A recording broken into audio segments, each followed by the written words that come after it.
అపోస్తల కార్యములు 21వ అధ్యాయము. పౌలు యెరూషలేము ప్రయాణము. మేము వారికి వీడుకోలు చెప్పి వెళ్ళితిమి. తరువాత మేము తిన్నగా ఓడ ప్రయాణము సాగించి కోసుకు వచ్చితిమి. ఆ మరునాడు రోదు చేరితిమి. అక్కడ నుండి పతరాకు వెళ్ళితిమి. అక్కడ ఫినీసియాకు పోనున్న ఒక ఓడ కనబడగా మేము దానిలో ఎక్కి ప్రయాణము చేసి సైప్రసుకు దాదాపుగా వచ్చి తదుపరి దక్షిణముగా సిరియాకు ప్రయాణము సాగించితిమి. ఆ పైన ఓడ సరుకులు దింపవలసియున్న తూరు రేవుకు వెళ్ళితిమి. అక్కడ కొందరు విశ్వాసులను కనుగొని 7 రోజులు వారితో ఉంటిమి. వారు పవిత్రాత్మ ప్రేరేపితులై పౌలును యెరూషలేమునకు వెళ్ళవలదని చెప్పిరి. కాని ప్రయాణమునకు సమయము కాగా మేము వారిని వీడి బయలువెడలితిమి. వారందరూ ఆలుబిడ్డలతో నగరము వెలుపల వరకు మా వెంట వచ్చిరి. అక్కడ సాగర తీరమున మేము అందరము మోకరిల్లి ప్రార్థించితిమి. అప్పుడు మేము ఒకరికి ఒకరము వీడుకోలు చెప్పుకొని ఓడను ఎక్కితిమి. వారు వెనుదిరిగి ఇండ్లకు పోయిరి. మేము తూరు నుండి సముద్ర ప్రయాణము కొనసాగించి టోలమాయిసు వెళ్ళితిమి.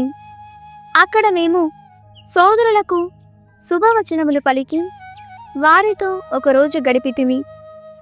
ఆ మరుసటి రోజు మేము వారిని వీడ్కొని కైసరియాకు చేరుకొని అక్కడ సువార్త బోధకుడు ఫిలిప్పు ఇంట నుంటిమి. యెరూషలేములో ఎన్నుకొనబడిన 7గురిలో అతడు ఒకడు. అతనికి అవివాహితులకు కుమార్తెలు 4 కలరు. వారును దేవుని వాక్కును ప్రవచించుచుండిరి. అక్కడ మేము కొన్ని రోజులు ఉండగా యూదయ నుండి అగాబు అను ఒక ప్రవక్త వచ్చెను. అతడు మా యొద్దకు వచ్చి పౌలు నడుమునకు కట్టుకుని త్రాటిని తీసుకొని దానితో తన కాళ్లను చేతులను గట్టిగా బంధించుకొని, ఈ త్రాడు గలవాడు యెరూషలేములో యూదులచే ఈ విధముగా బంధింపబడి అన్యులకు అప్పగింపబడునని పవిత్రాత్మ చెప్పుచున్నాడు అని పలికెను. దీనిని విని మేమును అక్కడ ఉన్న ప్రజలను పౌలును యెరూషలేమునకు వెళ్ళవలదని బతిమాలితిమి. కాని పౌలు, మీరు చేయుచున్నదేమి? మీరు ఇట్లు ఏడ్చుచు నా హృదయమును బద్దలు చేయుచున్నారు. నేను యెరూషలేములో బంధింపబడుటకే కాదు, ప్రభువైన యేసు కొరకు ప్రాణములను అర్పించుటకు సిద్ధముగా ఉన్నాను అని మాతో పలికెను. మేము అతనిని ఒప్పింపలేకపోయితిమి. కనుక దేవుని చిత్తము నెరవేరునుగాక అని మా ప్రయత్నమును విరమించితిమి. అక్కడ కొంతకాలము గడిపిన పిదప మేము మా సామగ్రిని సిద్ధపరచుకొని యెరూషలేము వెళ్ళితిమి. కైసరియాకు చెందిన శిష్యులు కొందరు మా వెంట వచ్చి ప్రారంభము నుండి విశ్వాసి అయిన సైప్రసు దేశస్థుడగు నాసోను అను వాని ఇంటికి బస చేయుటకై మమ్మును తీసుకుని పోయిరి. పౌలు యాకోబుల కలయిక. మేము యెరూషలేమునకు చేరినప్పుడు అక్కడి సోదరులు సంతోషముతో మాకు స్వాగతము పలికిరి. ఆ మరునాడు పౌలు యాకోబును చూచుటకై మాతో వెడలెను. అప్పుడు క్రైస్తవ సంఘపు పెద్దలు అందరూ అక్కడ హాజరైరి. పౌలు వారికి శుభము పలికి దేవుడు తన పని ద్వారా అన్యుల మధ్యలో చేసిన వారిని అన్నిటినీ క్షుణ్ణముగా వివరించెను. అతడు చెప్పినది విని వారందరూ దేవుని స్తుతించిరి. వారు పౌలుతో, సోదరా, వేలకు వేలు యూదులు ఎట్లు విశ్వాసులై ఉన్నారో వారందరూ ఎట్లు మోషే చట్టము ఎడల మిక్కిలి ఆసక్తి కలిగి ఉన్నారో మీకు తెలియను. అన్యుల దేశములలో నివసించుచున్న యూదులకు మోషే చట్టమును విడనాడమనియు తమ బిడ్డలకు సున్నతి చేయవలదనియు యూదుల ఆచారమును పాటింపవలదనియు నీవు బోధించుచున్నట్లు ఇచ్చటి యూదులు వినియున్నారు. ఇప్పుడు ఏమి చేయుదుము? నీవు ఇచ్చటకు వచ్చియున్నావని తప్పక వారు తెలుసుకొందురు. కనుక మేము చెప్పినట్లు చేయుము. ఇక్కడ మ్రొక్కుబడి చేసుకొనిన 4 మనుషులు ఉన్నారు. నీవు వారితో వెళ్ళి వారితో కలిసి శుద్ధీకరణ సంస్కారమునందు పాల్గొని తలక్షౌరము చేయించుకొనుటకు వారికి అగు ఖర్చులను చెల్లింపుము. ఇట్లు చేసినచో నిన్ను గురించి విన్నవానిలో ఏదియు నిజము కాదనియు నీవు కూడా మోషే చట్టమును పాటించుచున్నావనియు వారు భావించెదరు. విశ్వాసులైన అన్యులకు విగ్రహములకు సమర్పించిన ఆహారము గాని రక్తము గాని గొంతు పిసికి చంపిన జంతువు యొక్క మాంసము గాని భుజింపరాదనియు జారత్వము నుండి దూరముగా ఉండవలననియు మా నిర్ణయమును గూర్చి వ్రాసియున్నాము అనిరి. అప్పుడు పౌలు ఆ 4 మనుషులను తీసుకొని పోయి మరుసటి దినమున వారితో పాటు శుద్ధి చేసుకొని దేవాలయములో ప్రవేశించి వారిలో ప్రతి వ్యక్తి తరపున బలి అర్పణ జరుగు వరకు శుద్ధీకరణము నెరవేర్చుదము అనెను. దేవాలయములో అలజడి. దాదాపు 7 రోజులు పూర్తి ఎగుచుండగా ఆసియా మండలపు యూదులు కొందరు పౌలు దేవాలయమందుండుట చూచిరి. అప్పుడు వారు జనసమూహమును అంతయు రెచ్చగొట్టి వెంటనే పౌలును పట్టుకొనిరి. ఇశ్రాయేలు ప్రజలారా, సహాయపడుడు. ఈ మనుష్యుడే అన్ని ప్రాంతములయందు సంచరించుచు ఇశ్రాయేలు ప్రజలందరకు మోషే చట్టమునకు ఈ దేవాలయమునకు వ్యతిరేకముగా బోధించుచున్నాడు. ఇప్పుడు ఇతడు కొందరు అన్యులను కూడా దేవాలయములోనికి తీసుకుని వచ్చి ఈ పావన స్థలమును అపవిత్రము చేసియున్నాడు అని అలచిరి. ఎఫెసు నగరము నుండి వచ్చిన త్రోఫిము పౌలుతో నగరమునందుండగా చూచి పౌలు వారిని దేవాలయములోనికి తీసుకుని వచ్చనని తలంచి వారు ఇట్లు పలికిరి. ఈ గందరగోళము నగరమంతయు వ్యాపించిపోయెను. ప్రజలందరూ పరిగెత్తుకుని పోయి ఒక్కుమ్మడిగా పౌలును పట్టుకొని అతనిని దేవాలయము నుండి ఈడ్చుకొని వచ్చిరి. వెంటనే దేవాలయపు తలుపులు మూయబడెను. యెరూషలేమంతయు అల్లకల్లోలముగా ఉన్నదను వార్త సైన్యాధిపతికి అందునప్పటికీ ఆ అల్లరి మూక పౌలును చంప ప్రయత్నించుచుండెను.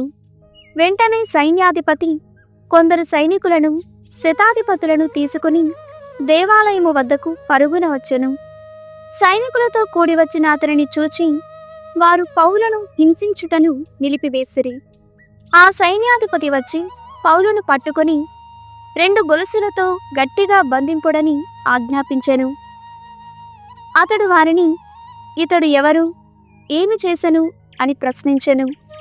ఆ అల్లరి గుంపులో కొందరు ఒకటి, మరికొందరు మరొకటి తలకొక రీతిగా కేకలు పెట్టిరి. ఆ కోలాహలములో సైన్యాధిపతి నిజముగా జరిగినదేమియో తెలుసుకొనలేకపోయెను. కావున పౌలును కోటకు తీసుకుని పొండని అతడు సైనికులకు ఆజ్ఞాపించెను. వారు అతనితో మెట్ల సమీపమునకు చేరిరి. కాని అల్లరి మూక విపరీతముగా ఉండుటచే అక్కడి నుండి సైనికులు అతనిని మోసుకుని పోవలసి వచ్చెను. ఎందుకనా వారందరూ అతని వెంటబడి వీరిని చంపుడు చంపుడు అని కేకలు వేయుచుండిరి. పౌలు ఆత్మరక్షణ. వారు పౌలును కోటలోనికి తీసుకుని పోవునప్పుడు అతడు సైన్యాధిపతితో నేను మీతో కొంత మాట్లాడవచ్చునా అని అడిగెను. అందుకతడు నీకు గ్రీకు భాష తెలియనా? అటులైనా కొంతకాలం క్రిందట తిరుగుబాటును లేవదీసి 4,000 మంది నరహంతులను ఎడారిలోనికి నడిపించుకుని పోయిన ఆ ఐగుప్తీయుడవు నీవు కావా అని ప్రశ్నించెను. అప్పుడు పౌలు నేను యూదుడను, సిలీషియాలోని తార్సులో జన్మించుతిని, ముఖ్యమైన నగర పౌరుడను, నన్ను ప్రజలతో మాట్లాడనీయము అని మనవి చేసెను. సైన్యాధిపతి అట్లే సెలవీయగా పౌలు మెట్లపై నిలబడి నిశ్శబ్దముగా ఉండుడు అని ప్రజలకు సైగ చేసి వారు ప్రశాంతముగా ఉండగా వారితో హీబ్రూ భాషలో ఇట్లు మాట్లాడెను. పునీత పౌలు గారు కొరింథీయులకు వ్రాసిన 2వ లేఖ 6వ అధ్యాయము. మీరు పొందిన దేవుని కృపను వ్యర్థము చేయరాదు అని దేవుని తోడి పనివారమైన మేము మిమ్ము అర్థించుచున్నాము. ఏలయనా అనుకూల సమయమున నిన్ను ఆలకించితిని, రక్షణ దినమున నీకు తోడ్పడితిని అని దేవుడు చెప్పుచున్నాడు కదా. అయినచో ఆలకింపుడు. ఇదిగో ఇప్పుడే మిక్కిలి అనుకూల సమయము, ఇదే రక్షణ దినము. మా పనియందు ఒకరు తప్పు పట్టుట మాకు ఇష్టము లేదు. కనుకనే ఎవరి మార్గమునకును ఆటంకములు కలిగింపకుండుటకు ప్రయత్నింతుము. పైగా బాధలను, కష్టములను, ఇబ్బందులను గొప్ప ఓర్పుతో సహించుట ద్వారా మేము చేయు ప్రతి కార్యమునందును మేము దేవుని సేవకులమని ప్రదర్శింతుము. మేము కొట్టబడితిమి, చెరయందుంచబడితిమి, అల్లరి మూకల అలజడికి గురి అయితిమి, అధికముగా పనిచేయవలసి వచ్చి నిద్రాహారములు మానితిమి. కాని మా పావిత్ర్యము చేతను, విజ్ఞానము చేతను, ఓర్పు చేతను, దయచేతను, పవిత్రాత్మ వలనను, నిజమైన ప్రేమ వలనను, సత్య సందేశము వలనను, దేవుని శక్తి వలనను మేము దేవుని సేవకులమని నిరూపించుకొంటిమి. ఎదిరించుటకును రక్షించుకొనుటకును మాకు నీతియే ఆయుధము. మేము గౌరవింపబడితిమి, అవమానింపబడితిమి, నిందింపబడితిమి, స్తుతింపబడితిమి. అసత్యవాదులుగా అవమానింపబడినను మేము సత్యమునే పలుకుచున్నాము. మేము అనామకులుగా ఉండియు అందరకు తెలిసిన వారమే. మేము మరణించుచున్నను జీవించుచునే ఉన్నాము. మేము శిక్షింపబడినను చంపబడలేదు. మేము విషాదాత్ములమైనను సదా సంతోషించుచున్నాము. మేము పేదవారముగా గోచరించుచున్నాము, కాని పెక్కుమందిని భాగ్యవంతులను చేయుచున్నాము. ఏమీయూ లేనివారము అనిపించుకొన్నాము, కాని యథార్థముగా అన్నీయూ ఉన్నవారము. కొరింథులోని ప్రియమిత్రులారా, మీతో దాపరికము లేకుండా మాటలాడితిమి. మా హృదయములను మీ ఎదుట విప్పితిమి. మా హృదయములను మీకు మరుగు చేయలేదు కదా. మీరే మీ హృదయములను నాకు చాటు చేసితిరి. మిమ్ము నా బిడ్డలుగా భావించి మీతో ఇట్లనుచున్నాను, మీ హృదయములను కూడా విశాలము చేయుడు. అవిశ్వాసుల ప్రభావమును గూర్చిన హెచ్చరిక. అవిశ్వాసులతో కలిసి ఒంటరిగా పనిచేయకుడు. ఏలయనా నీతి అవినీతి ఎట్లు కలిసి ఉండగలవు? చీకటి వెలుతురు ఎట్లు ఒకచోట కలిసి ఉండగలవు? క్రీస్తుకు సైతానుతో ఏమి సంబంధము? విశ్వాసికి అవిశ్వాసికి సామ్యమేమి? దేవుని ఆలయము అవిశ్వాసుల విగ్రహములతో ఎట్లు ఏకీభవింపగలదు? ఏలయనా మనమీ సజీవుడగు దేవుని యొక్క ఆలయము గదా. నేను నా నివాసమును వారితో ఏర్పరచుకొందును, వారి మధ్యనే జీవింతును. నేను వారికి దేవుడు నగుదును, వారు నా ప్రజలగుదురు అని దేవుడే స్వయముగా పలికెను కదా. కనుక మీరు వారిని విడవవలను, వారి నుండి వేరుపడవలను. అపరిశుద్ధమగు దానితో ఎట్టి సంబంధమును ఉంచుకొనకుడు, అప్పుడే మిమ్ము చేరదీసెదను. మీకు నేను తండ్రిని అగుదును, మీరు నా బిడ్డలగుదురు అని సర్వశక్తిమంతుడగు ప్రభువు పలుకుచున్నాడు అని ప్రభువు పలికెను. 7వ అధ్యాయము. ప్రియమిత్రులారా, ఈ వాగ్దానములన్నీయు మనకు వసగబడినవే. కనుక శరీరమును గాని ఆత్మను గాని అపరిశుద్ధపరచు సమస్తము నుండి మనలను మనము శుద్ధి చేసుకొందము. దేవుని యందలి భయముతో పవిత్రముగా ఉండుటకు ప్రయత్నించుదము. పౌలు ఆనందము.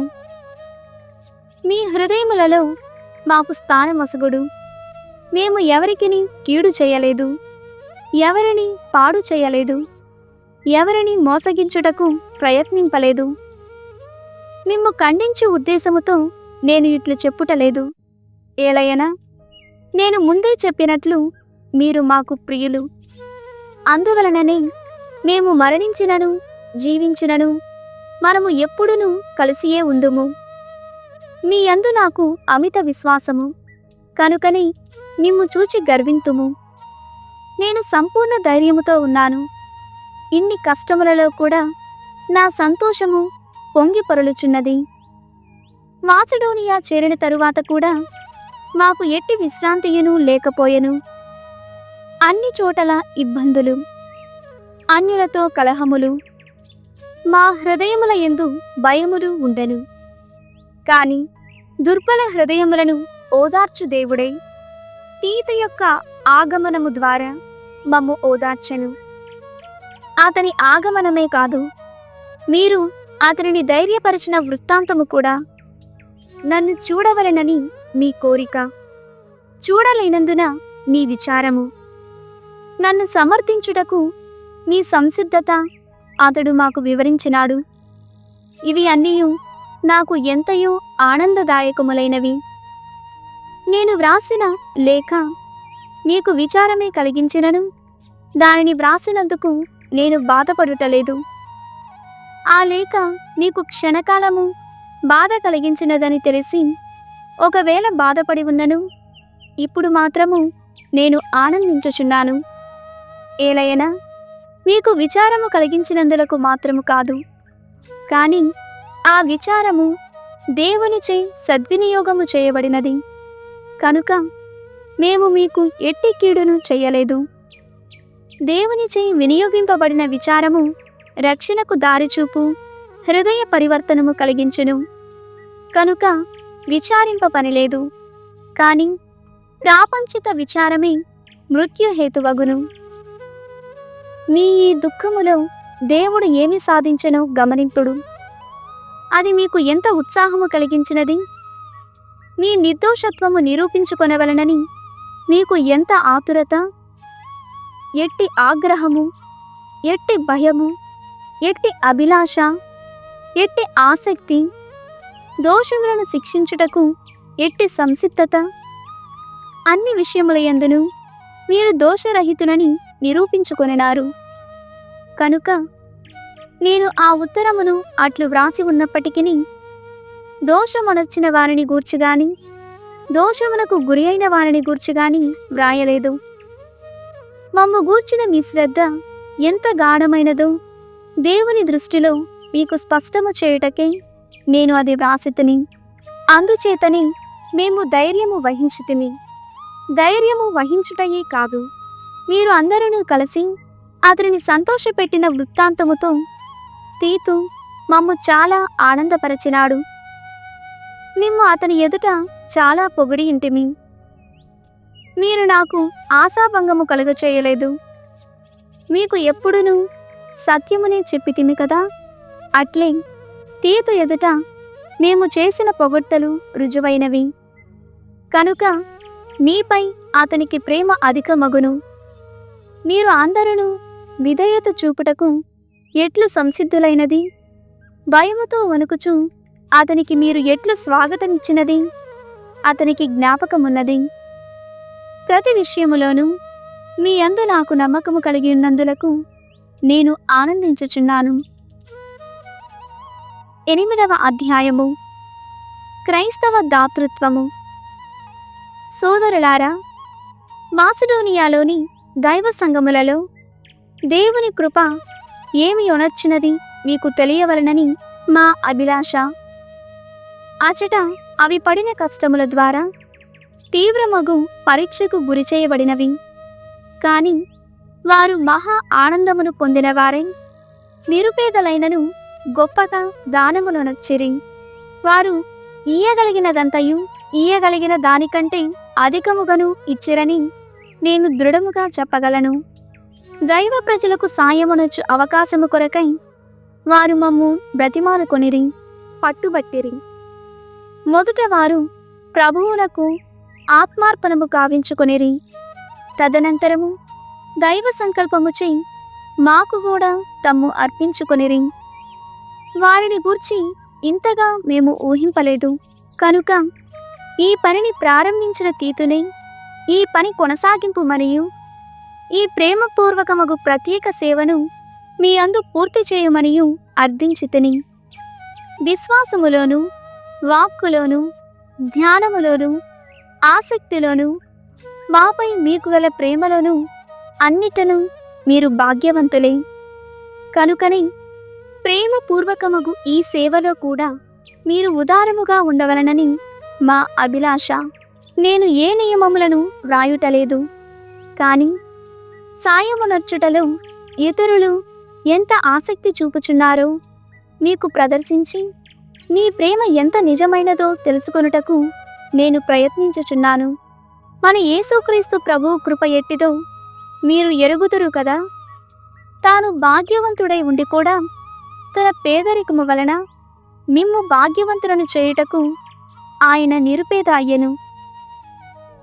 మీ కార్యాచరణమునందే కాక మీ సంసిద్ధత చూపుటయందు మొదటి వారై ఉండిన మీకు మేలు. క్రిందటి సంవత్సరము మీరు ప్రారంభించిన పని ఇప్పుడు పూర్తి చేయుట మీకు మంచిదని నా అభిప్రాయము.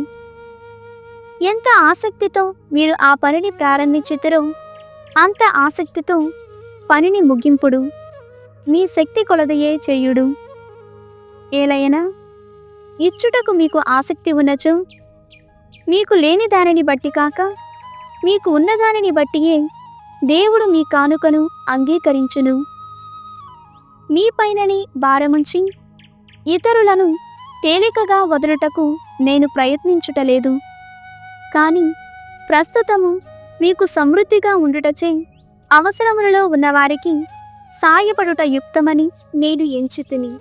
అట్లే మీరు అవసరములో ఉన్నప్పుడు వారి సమృద్ధిని బట్టి వారును మీకు సాయపడదరు. ఈ విధముగా ఇరువురకు సమానముగా న్యాయము జరుగును. పరిశుద్ధ గ్రంథము చెప్పుచున్నట్లుగా ఎక్కువ ప్రోగు చేసిన వానికి ఎక్కువగా ఏమియును మిగులకుండెను, తక్కువ ప్రోగు చేసిన వానికి ఏమియును తక్కువ కాకుండెను. మా వలని తీతు కూడా మీకు సాయపడవలననడు ఆసక్తి కలవాడైనందులకు దేవునికి ఎంతయో కృతజ్ఞులము. మా మనవిని అతడు అంగీకరించుటయే కాక మీకు సాయపడవలనని తనకు గల ఆసక్తిచే తనకు తానుగా నిమ్ము చేరరాదలిచెను. ఆయనతో పాటు సువార్త బోధయందు అన్ని దైవ సంఘములలోనూ మంచి గౌరవము గడించిన సోదరిని కూడా పంపుచున్నాను. అంతేకాక మా ప్రయాణములలో తోడగుటకు దైవ సంఘములచే అతడు ఎన్నుకొనబడి నియమింపబడినవాడు. ప్రభువు మహిమకై ఈ ప్రేమపూర్వక కార్యమును కొనసాగించుటలో అతడు తోడ్పడును. ఈ విధముగా సాయపడవలననడు మా భావము విదితమగును. మేము ఉదారమగు ఈ దానమును వినియోగించుటలో ఎట్టి వివాదములకును తావు లేకుండానట్లు జాగ్రత్త పడుచున్నాము. కేవలము ప్రభువు దృష్టిలో మాత్రమే కాక మనుషుల దృష్టికి కూడా మంచి అనిపించినదే చేయవలనని మా ఉద్దేశము. కనుకని మా సోదరుని వారితో కూడా పంపుచున్నాము. అతనిని పెక్కుమారులు పరీక్షించి సాయమనొచ్చుటయందు ఎల్లప్పుడూ అతడు ఆసక్తి కలవాడే అని గ్రహించితిమి. ఇప్పుడు మీ యందు అతనికి దృఢ విశ్వాసము కలుగుట వలన మరింత ఆసక్తితో సాయపడనించుచున్నాడు. ఇక తీతును గూర్చి చెప్పవలసినచో మీకు సాయమనొచ్చుటలో అతడు నా భాగస్వామి. అతని వెంట పోగు ఇతర సోదరులు దైవ సంఘములకు ప్రతినిధులు. వారు క్రీస్తునకు మహిమ తెత్తురు. కనుక మీ ప్రేమను వారికి చక్కగా ప్రదర్శింపుడు. అప్పుడు మిమ్ము గూర్చి మేము గర్వించుట యుక్తమేరని దైవ సంఘములన్నయు గ్రహించును. నీ ప్రేమను ధృవపరచుకొనుడు. సామెతల గ్రంథము 29వ అధ్యాయము. ఎన్నిసార్లు మందలించినను హృదయము మార్చుకొనని వాడు తలవని తలంపుగను మరల కోలుకొనని రీతిగను నాశమగును. సత్పురుషులు పాలనము చేయునప్పుడు ప్రజలు సంతసింతురు, కాని దుష్టులు పాలించునప్పుడు జనులు మూలుగుదురు. విజ్ఞాన ప్రియుడైన పుత్రుడు తండ్రిని సంతసింపచెయ్యును. వేశ్యల వెంట తిరుగువాడు సొమ్ము వ్యర్థము చెయ్యును. రాజు న్యాయము పాటించునేని రాజ్యము స్థిరపడును. అతడు దోచుకొనువాడు అయ్యనేని రాజ్యము గొల్ల అగును.